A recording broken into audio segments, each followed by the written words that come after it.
I feel like if I lift that up, there should be a toilet roll underneath.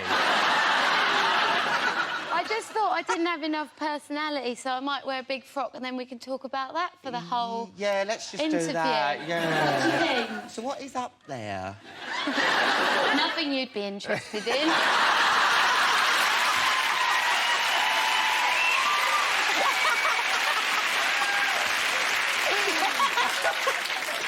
Right, let's get some... What do you fancy?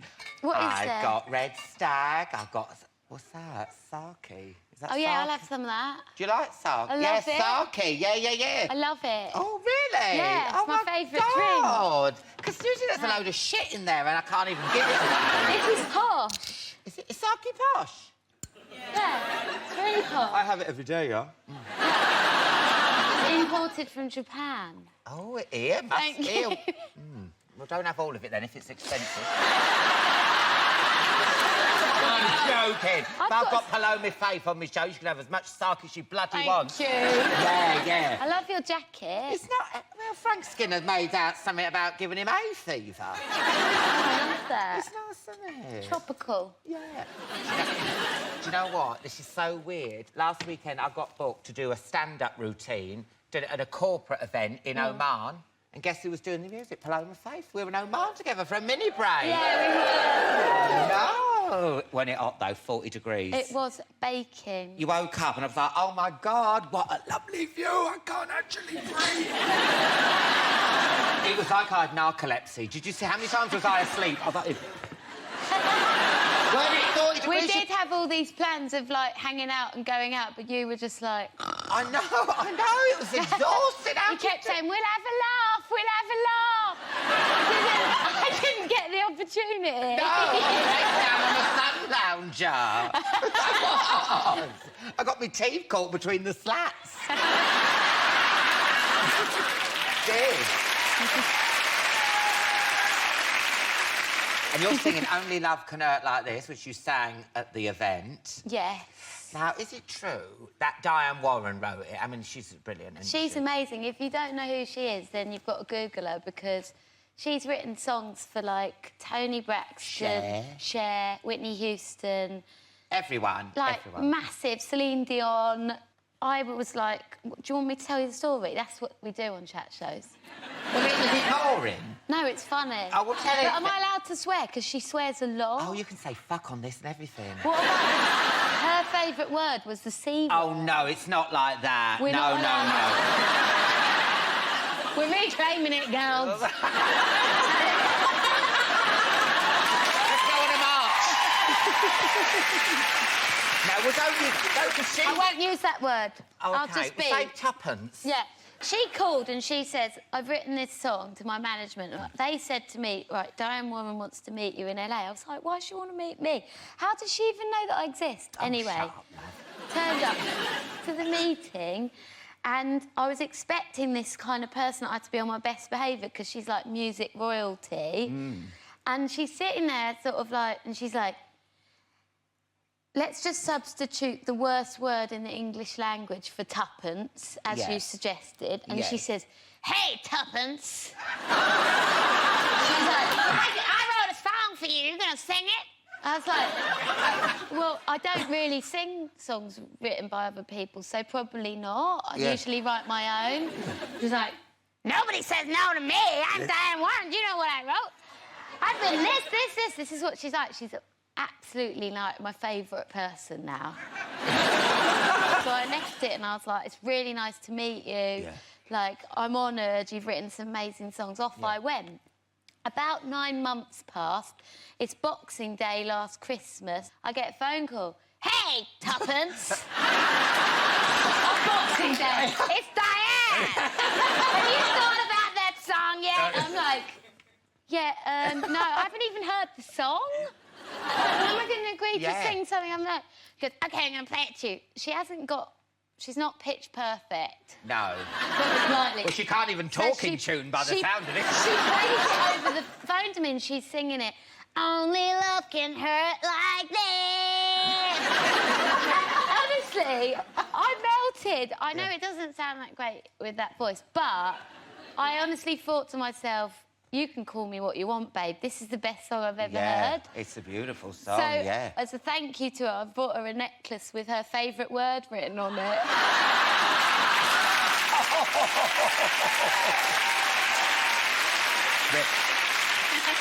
Your album's called A Perfect Contradiction. Yes. Wagwan with the cover. It's, what is that? I've been working out a bit and I just wanted to show it. No. It's based on a Caravaggio painting. The Entombment of Christ? Oh, and you know that reference? Yes, I do. Wonderful Thank you. researchers on Chatty Man. I love the counter-Reformation style that dominated Italian painting between the 1540s and the 1630s.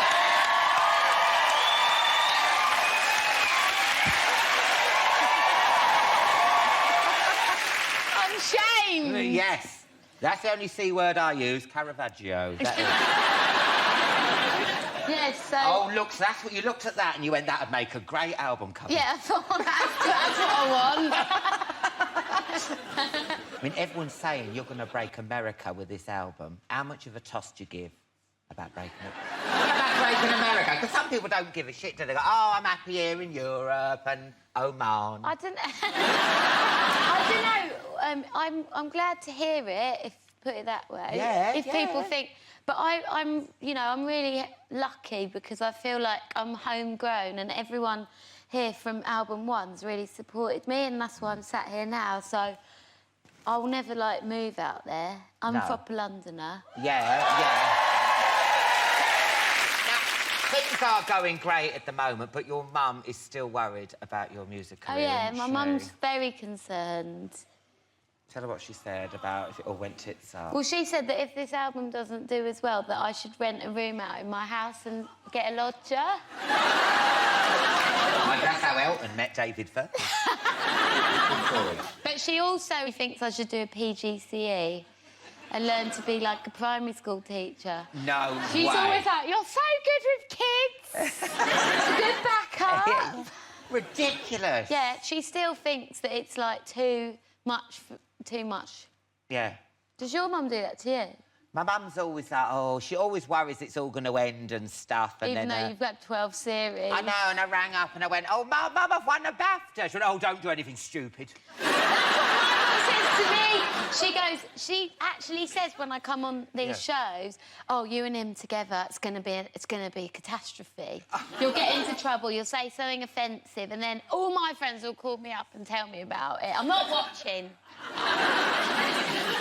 Can I ask you about the job that I've read about in the paper? Yeah. You on the panel of X Factor. Is there any truth in this? Can you confirm or deny these rumours? People say things, Alan. Over a glass of sake. Yeah. I don't, like... Have you been approached? Have some more truth serum. I've got to do the song later. Oh, right, okay. Got to hit those high notes. No, but it's nice for them to put your name forward for it. Yeah, well, I don't know if it has been put forward. It's all speculation. Do you know what? Would you like to do it? To be honest, I don't feel that confident. Who am I to say who's, like, a good singer? I've never had a singing lesson, and as I think everyone will vouch for, I think I've been learning as I go along. Like, listen to my voice first album, and now it's like I've learned how to sing. Yeah. You agree with me, so yeah. But, like, I don't feel that I'm confident enough to kind of go, oh, well, that trill could have been a bit better, because I can't do that. But then think of all the free music advice you'd get from Louis Walsh. You can't put a price on that, Paloma. I know, you're right. Maybe it would have been a great learning curve for me. You never know. Now, listen, wait there. I've got to give you something. Where is it? Props! No, do you remember when you came round my house? Oh, that's my pot. Yes.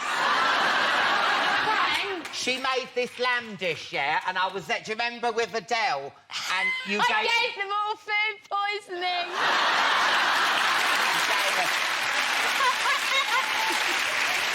But to be honest, no, I want to redeem myself and say it in front of the great British public that I really like Alan, I really like Adele, and I didn't mean to do that, and I did buy the meat from a really good supermarket, which I won't name right now, but I'd love to sue, because I haven't heard from either of them since. In fact, this is the first time he's even spoken to me properly. You nearly killed Adele's dog at the shits. Now your sausage dog, like... shat it out all over me rug. What's she doing feeding lamb kebabs to the dog anyway? Don't sidestep, love. Your shitty cooking that nearly killed everyone.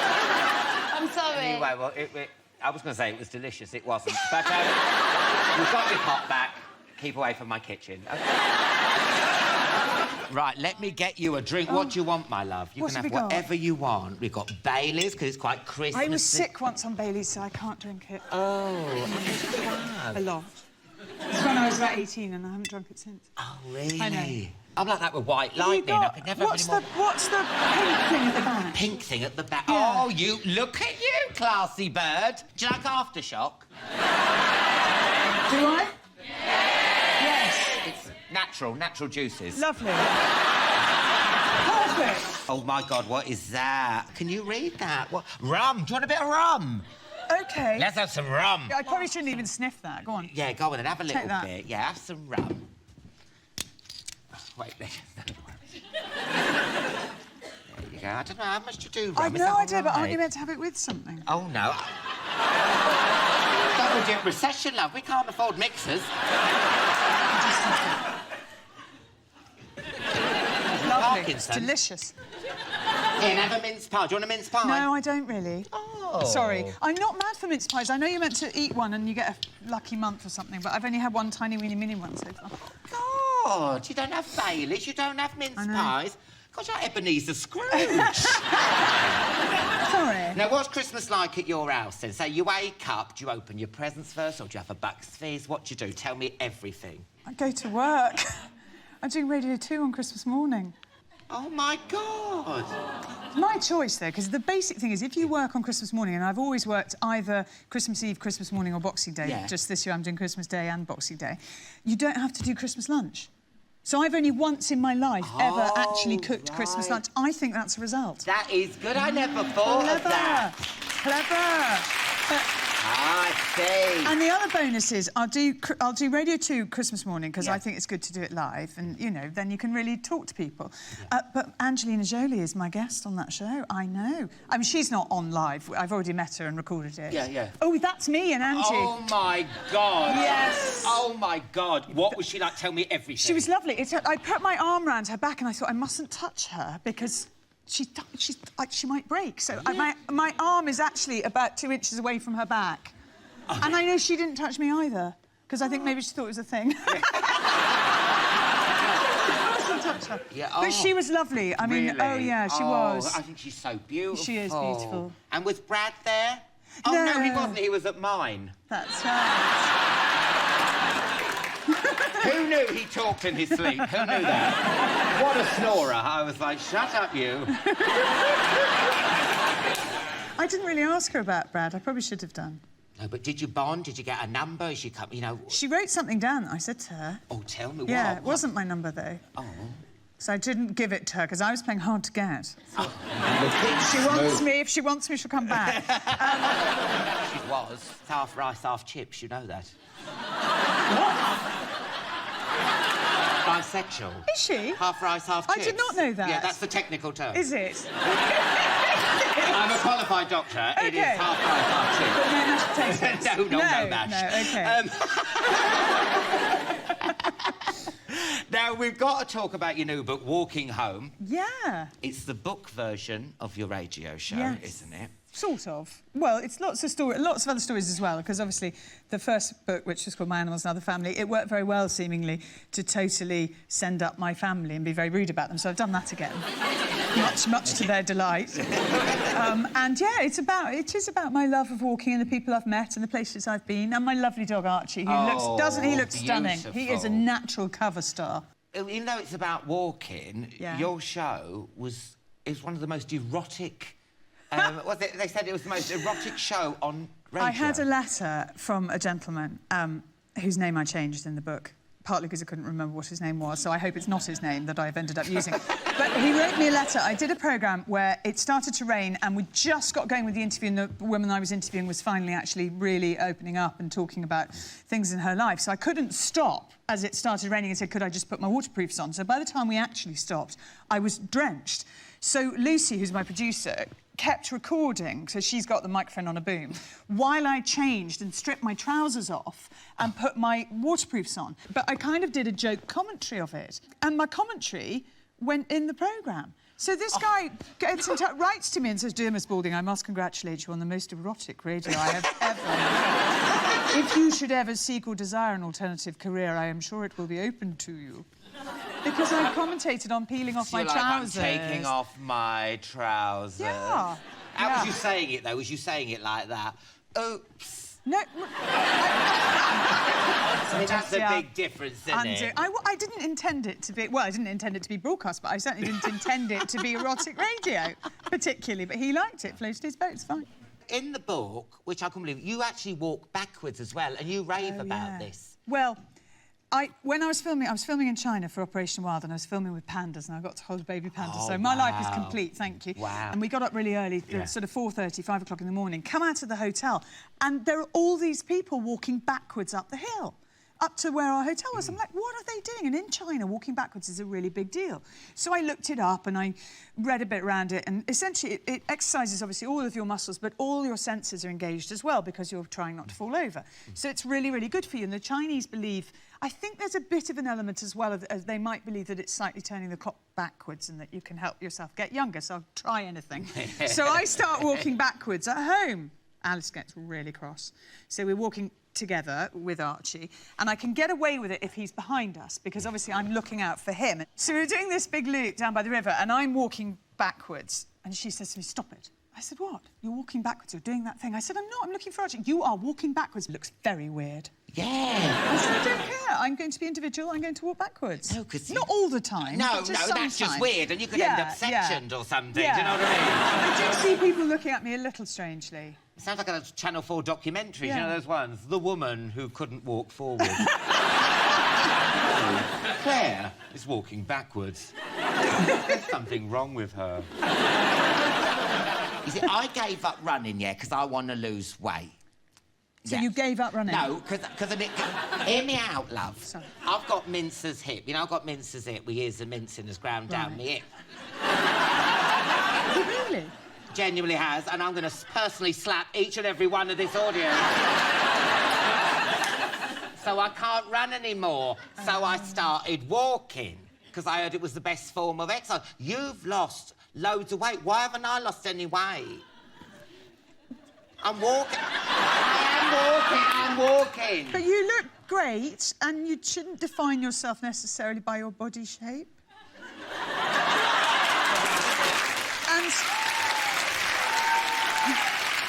And you know, like when you said to me earlier, did I want a mince pie? And I'm not hungry, so don't want a mince pie, so I say no. That's the other thing. That's the other thing. But it's not, sorry. Sorry, I thought I was back in the playground then, sorry. I know. So there is, so you can't... Yes, you are, yes. I know what you're saying. Yeah. I know through the tears what you were saying. You know, I'm comfort eating. I'm fat, Claire. I'm so sorry, I didn't mean to say that. I told you, it's not worth it, is it? No, you're right. I'm not going to hit you on mid-time. Oh, what do you do? Hit me over the head with that? I was going to clear it out and say... No. Go on, then. No, I won't have me rum to wash it out. That'd be disgusting. Yeah, you know what? It's like turkey as well. Turkey's dry. Anyway, turkey... Nothing at Christmas has any moisture.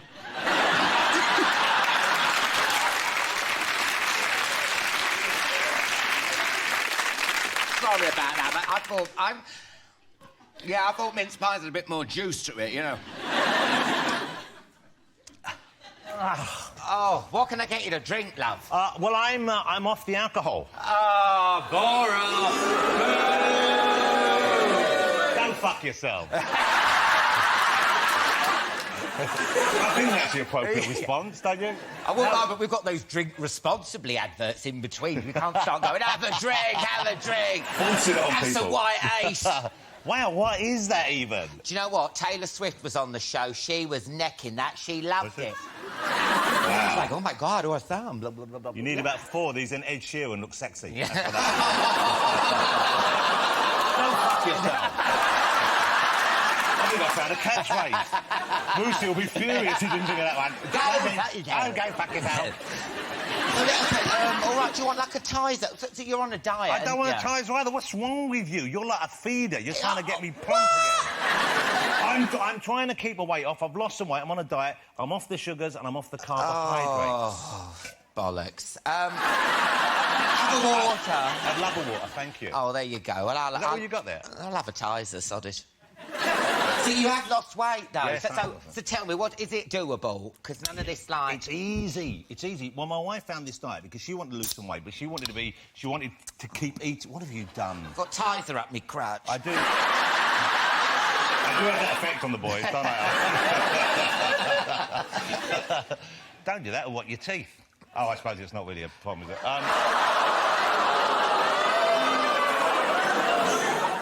Go fuck yourself.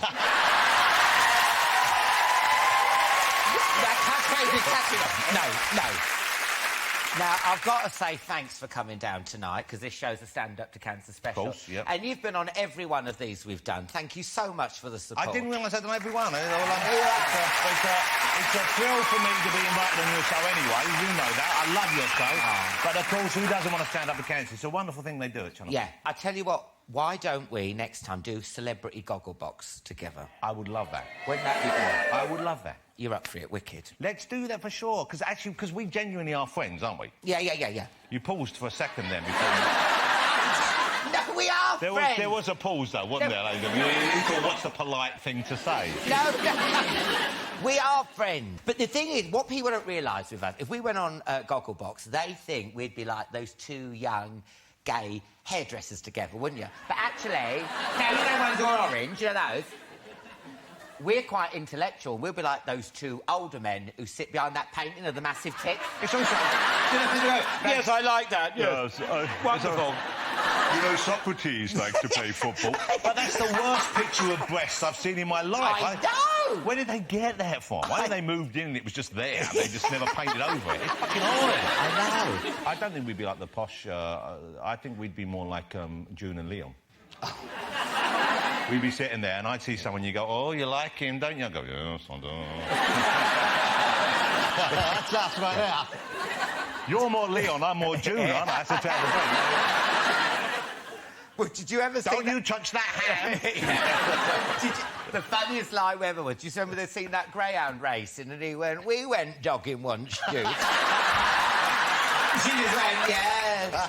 She didn't know, she didn't think. Well, maybe they went dogging, it just wasn't a big deal. Have they ever said anything about your show? I think it's that they've invited you dogging. No! Yeah, no, I was on the show once and your heart sinks. Have you been Oh, like, yeah. have you on it? Do you fucking... No, Sandra and Sandy said... They love you. Said, oh, he's put on weight, he's got that. Well, I think that's what she said, because she had a fucking bucket of chicken in her mouth.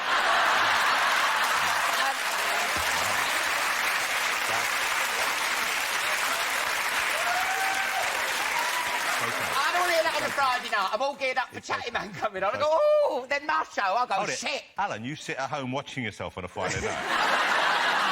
I mean, that sounds like that's the high point of your week. I'm all excited for Chatty Man. You fucking did it on Wednesday. It's nice to recap the laughter and the tears. Now, we're sitting here having a laugh, but as of next week, we're going to be rivals. Yeah. Well, I don't ever think of us like that. No. Because I'm on a Saturday night, you're on a Friday night. Yeah. You're on the night when they put the gay talk shows.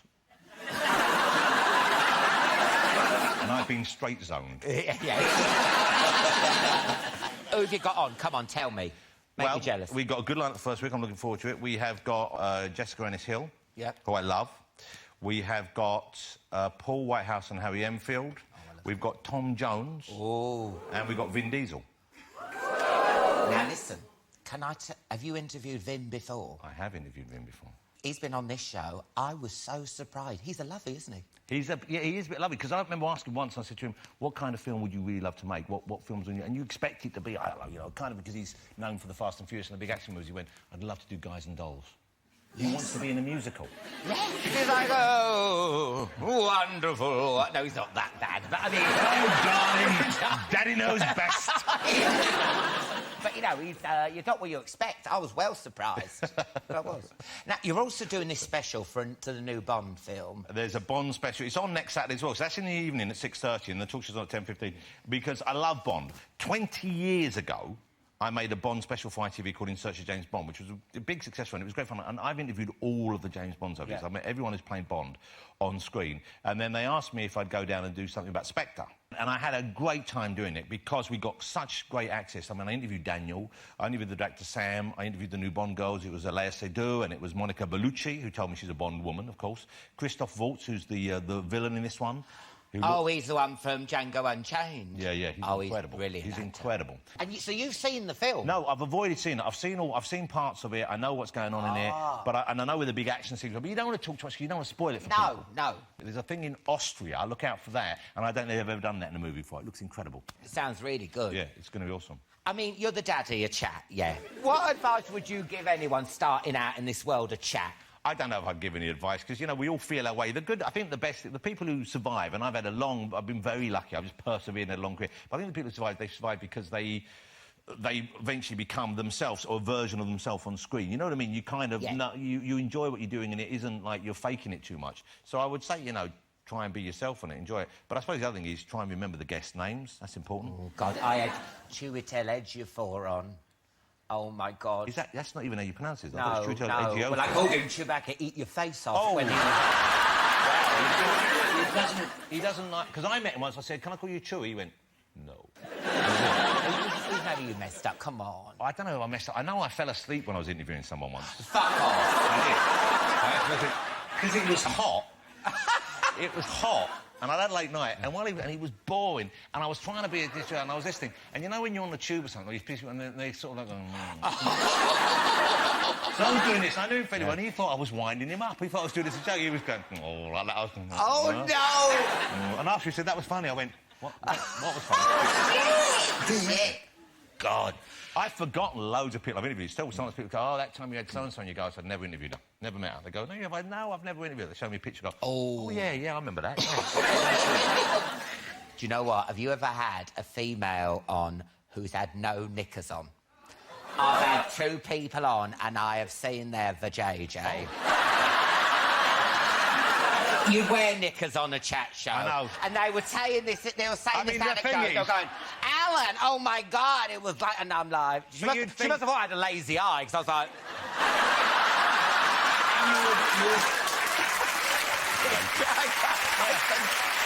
What would you do? Well, but what's up? And it's terrible, because you would think that Mary Berry would know better.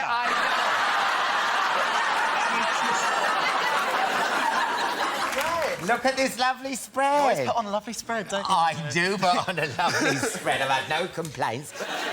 Oh, it's so good to have you on. Because I think most people would agree the Olympics and the Paralympics, one of the highlights of the year, wasn't it?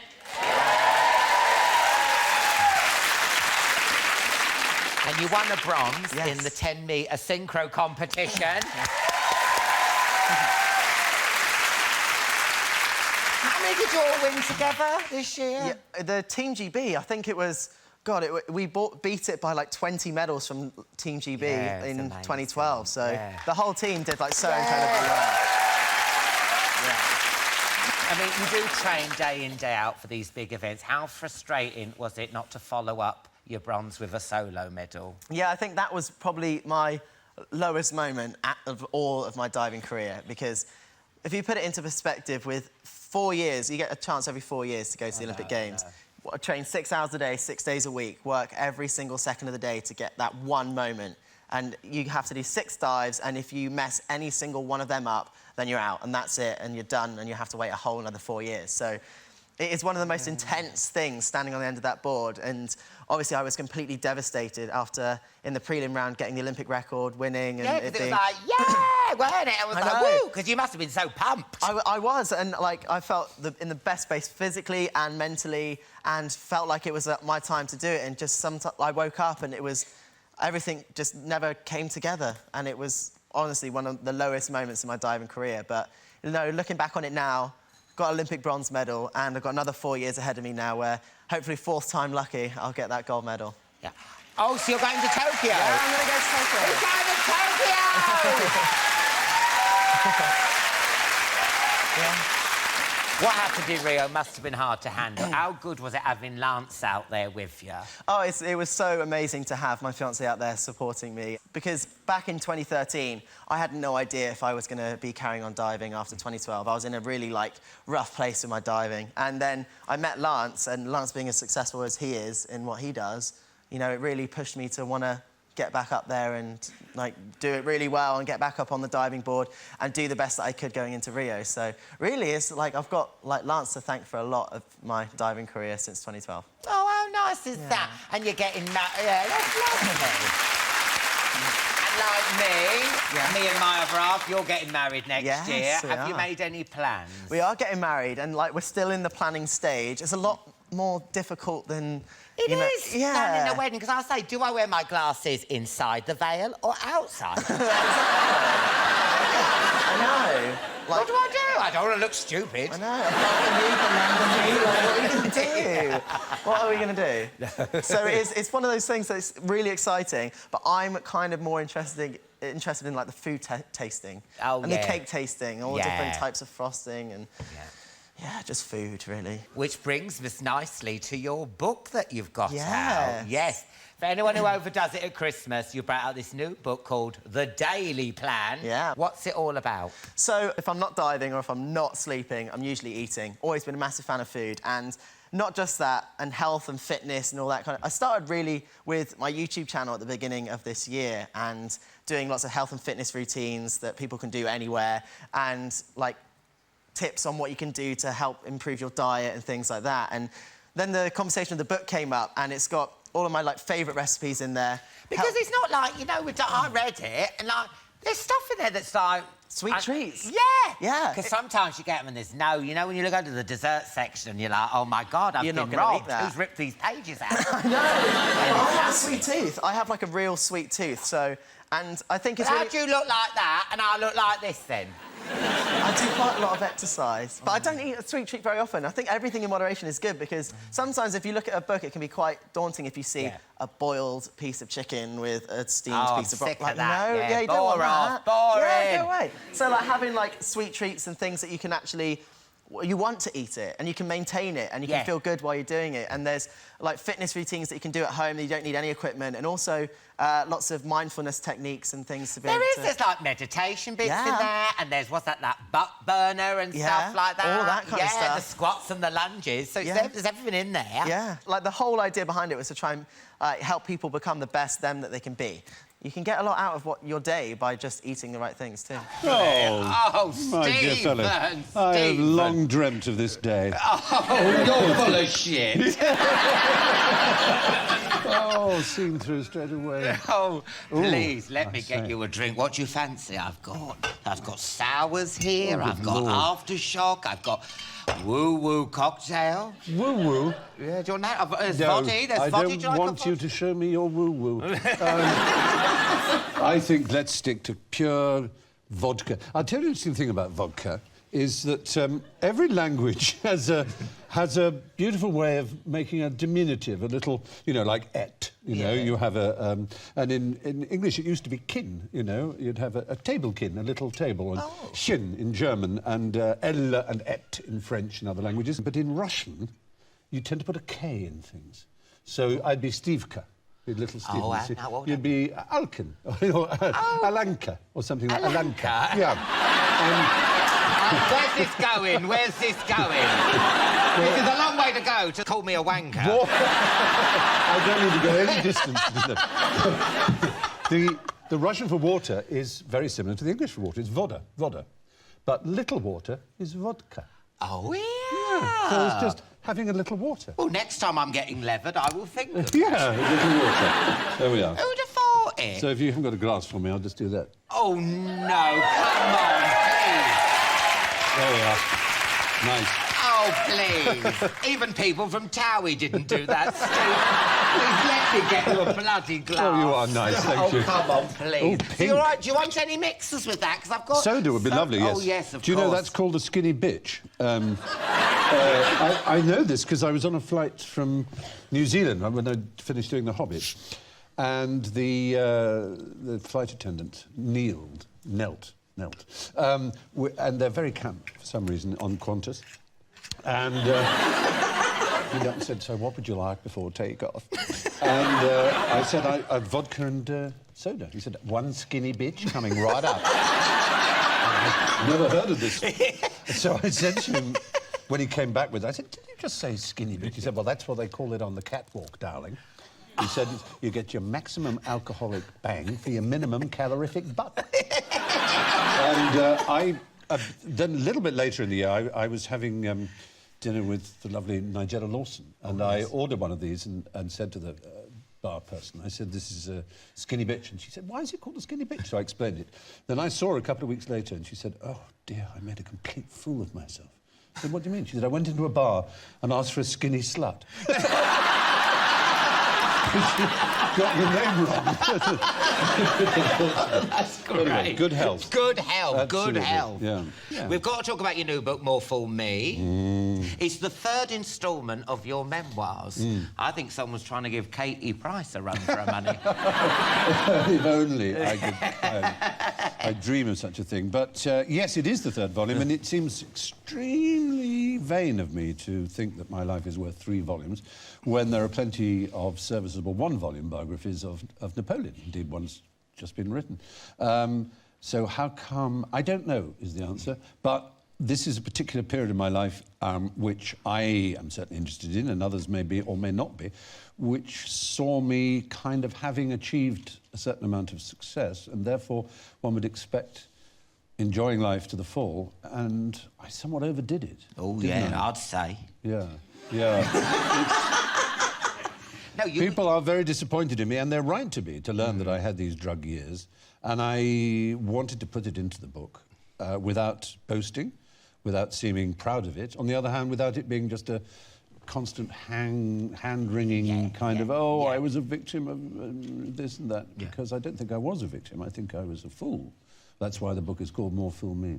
Yeah, because I don't want people watching this think, oh, in his book. I mean, you're not raving about it. You're just being very honest about it. It's not about, you're not going, oh, do something, it's fun. You're beating yourself up the morning after. You're saying, oh, what, you stupid man, you idiot. Why are you doing this? I mean, anyone sitting home thinking you're raving about it, I mean, they have to read the book and say, you're so not. No, indeed not.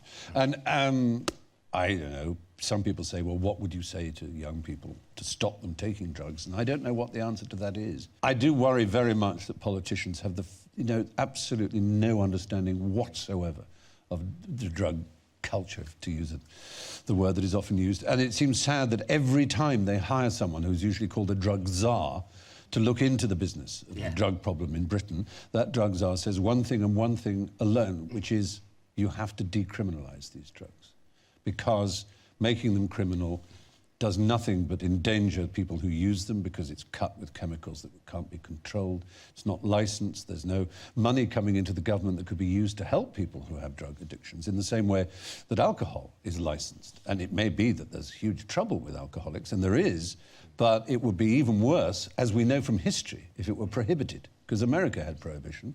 And that's what gave rise to the gangsters and criminal drug cartels of the time, who were the Al Capones and the others, whose violence and whose viciousness was unbelievable. And the quality of the alcohol, of course, was disgusting. Yeah. And that's where why cocktails came that's from, where cocktails isn't it? came from, Yeah, exactly. yeah. I'm going to go on QI. You should.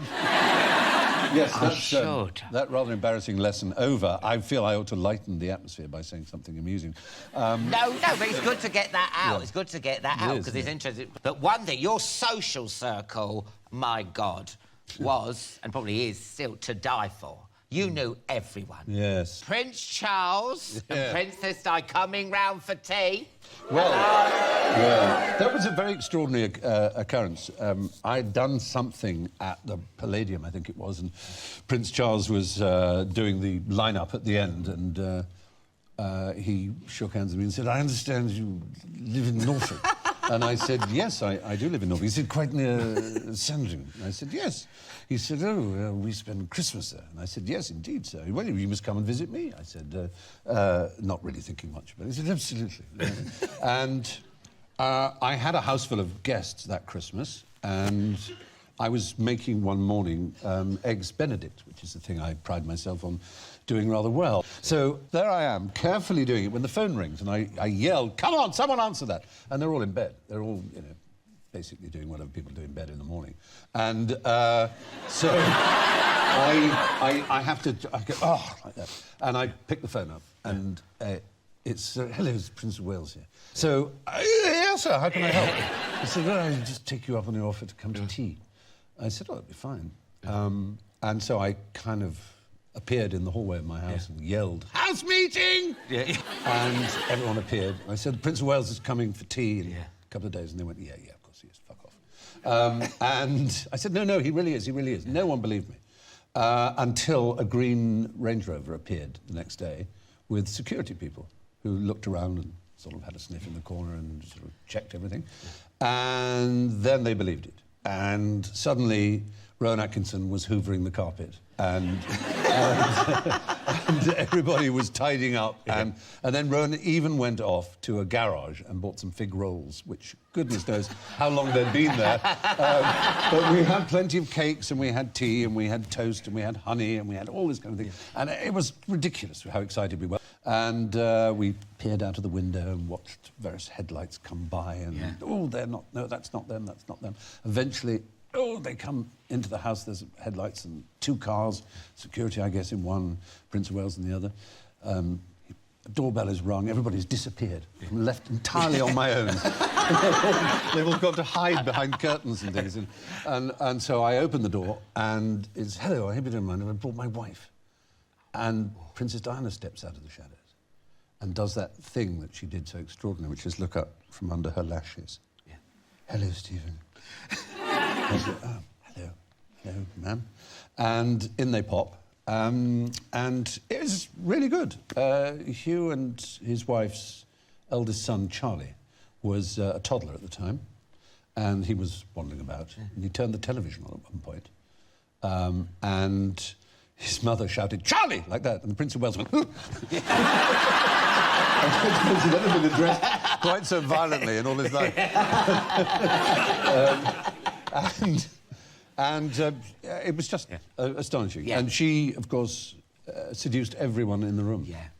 In that way that she had, which just made her quite phenomenal. But the thing is, isn't it great that even Prince Charles, you know, because I'm a bit like that, you know, when you say, "Oh, you must come round for tea," or something like that, you know, because I'm one of those people, like, I say, "I will turn up." You know, you better not be bullshit me, you know, like, "Oh, please, come on holiday with us, I will turn up." So, yeah, just be honest with me, because I will turn up. So it's lovely that even Prince Charles is like, "Oh, I'll come." Yeah. "Oh, yeah, I'll come for dinner." You're like, yeah, and he does turn up. My God. Now, listen, there's something I'm dying to ask you. I'm on Twitter. I see you. I have to have a break from Twitter, and I cannot tell you where I am. Oh, yes. I thought he's become a spy. Where was you that you couldn't tweet and that you couldn't say where you were? I was worried about you. Oh, bless you. It might disappoint you. It's not that thrilling an answer, but it was for kind of contractual reasons that I couldn't say. That's to say, insurance company reasons. I was filming in Mexico, which is a wonderful country, but the insurance company decided that I shouldn't tweet for fear of kidnapping and things like that. No, they didn't want me to reveal where I was. They just said no social networking. And also we weren't allowed to drive at night and various other things, because there has been appalling violence in Mexico. But I have to say, filming there for a month, as we did, I didn't sense anything violent there at all. It was just a wonderful country. and I would recommend anybody go there. I've been there backpacking. Have you? Yeah. Oh, all round? Yeah, I got Montezuma's revenge for the whole month. That's unfortunate. I ended up pooing myself on an Inca monument. I did. And you know what? This is a genuine story. Surely Aztec. Yeah, oh, yes, yes, that's why I can't go on QI, because you'd go, oh, you pooed yourself on an Aztec, not an Inca. Oh, touche. Touche. Because people think I make this up, but this is genuinely true. I got really ill when on this Aztec ruin, and I come down this, and I was so dizzy I needed water, and I got one out my bag like this, and there was a marathon running by. This is the truth. I know you think I made it up. I went to open it, and this jogger ran by, took it, tipped it over her head. My family's life, that is true. That is true. That is genuinely brilliant. That is I adore true. it. Yeah, that's my life for you.